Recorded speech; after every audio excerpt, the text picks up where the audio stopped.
இன்றைக்கி நம்ம பார்க்க போகிறது ஒரு டேஸ்டான டிராகன் சிக்கன் தான் பார்க்க போகிறோம். அதை எப்படி செய்கிறதுன்னு பார்க்கலாம் வாங்க. டிராகன் சிக்கன் பண்ணுறதுக்கு 400 கிராம் போன்லெஸ் வந்து இந்த மாதிரி நீல நீல பீஸாக கட் பண்ணி வச்சுருக்கிறேன். இது வந்து ரெட் சில்லி பேஸ்ட்டு, உப்பு வந்து ஒரு 1/4 ஸ்பூன் எடுத்து வச்சுருக்கிறேன். சோயா சாஸ் வந்து ஒரு ஸ்பூன் எடுத்துருக்கிறேன். பெப்பர் 1/4 ஸ்பூன், ஒரு முட்டை எடுத்துருக்கிறேன். இதில் வந்து ஒரு 3 ஸ்பூன் கார்ன்ஃப்ளவர் எடுத்துருக்கிறேன். இஞ்சி பூண்டு பேஸ்ட்டு 1 ஸ்பூன் வேணும். இஞ்சி பூண்டு பேஸ்ட் ஒரு 1/2 ஸ்பூன் போடுறேன். சில்லி பேஸ்ட்டு ஒரு 1/2 ஸ்பூன். சில்லி பேஸ்ட் இல்லைன்னா சில்லி பவுட்ரு கூட போட்டுக்கலாம். கொஞ்சம் உப்பு போடுறேன். அடுத்து மிளகுத்தூள், அடுத்து சோயா சாஸ்,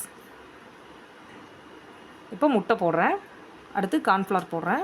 இப்போ இதை நல்லா மிக்ஸ் பண்ணி விடணும். சிக்கனை வந்து நல்லா மிக்ஸ் பண்ணியாச்சு. இது வந்து ஆயில் வந்து ஹீட் ஆகிட்டுருக்கு. இப்போ இதை வந்து ஃப்ரை பண்ணி எடுக்கணும். இப்போது சிக்கன் பீசஸ் எடுத்து எண்ணெயில் போடலாம். சிக்கன் நல்லா ஃப்ரை ஆயிடுச்சு. இப்போ இதை நான் எடுத்துடுறேன். சிக்கன் எல்லாத்தையும் ஃப்ரை பண்ணி எடுத்தாச்சு. இப்போ நான் திரும்பவும் ஸ்டவ் ஆன் பண்ணி கடாய் வச்சுருக்கிறேன். ஒரு கரண்டி இதில் ஆயில் ஊற்றிருக்கிறேன். இப்போ வந்து ஆயில் சூடாகட்டும். ஆயில் சூடாயிடுச்சு. ஒரு 10 முந்திரி போடுறேன். அடுத்து ஒரு 3 காஞ்ச மிளகாவை இந்த மாதிரி உடச்சி போடுறேன். அடுத்து பாதி குடமிளகா, பாதி வெங்காயத்தை இந்த மாதிரி க்யூப் மாதிரி கட் பண்ணி வச்சுருக்கிறேன். அதை போடுறேன். இப்போ இதுக்கு கொஞ்சமாக உப்பு போடுறேன். அடுத்து சோயா சாஸ் ஊற்றுறேன். ஒரு 1/2 ஸ்பூன் போதும். அடுத்து ஒரு 1/2 ஸ்பூன் கெச்சப் ஊற்றுறேன். அடுத்து ஒரு 1/2 ஸ்பூன் இஞ்சி பூண்டு பேஸ்ட் போடுறேன். இப்போ இதை ஒரு வாட்டி நல்லா மிக்ஸ் பண்ணிக்கலாம். இல்லை ஒரு 1/4 ஸ்பூன் அளவுக்கு பெப்பர் பொடி போடுறேன். ஹை ஃப்ளேமில் வச்சு இதை குக் பண்ணணும்.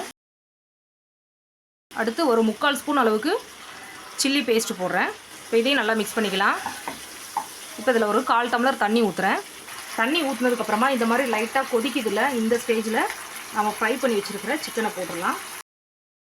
சிக்கனை போட்டுட்டு நல்லா மிக்ஸ் பண்ணி விடணும். நல்லா மிக்ஸ் பண்ணியாச்சு. கடைசியில் கொஞ்சமாக சர்க்கரை போடுறேன். டிராகன் சிக்கன் ரெடி ஆயிடுச்சு. இப்போ நான் ஸ்டவ் ஆஃப் பண்ணிடுறேன். டிராகன் சிக்கன் ரெடி ஆயிடுச்சு. டேஸ்ட் ரொம்பவே நல்லாயிருக்கு. கண்டிப்பாக நீங்களும் இது ட்ரை பண்ணுங்கள். இந்த வீடியோ பிடிச்சிருந்துன்னா லைக் பண்ணி, ஷேர் பண்ணி, சப்ஸ்கிரைப் பண்ணுங்கள்.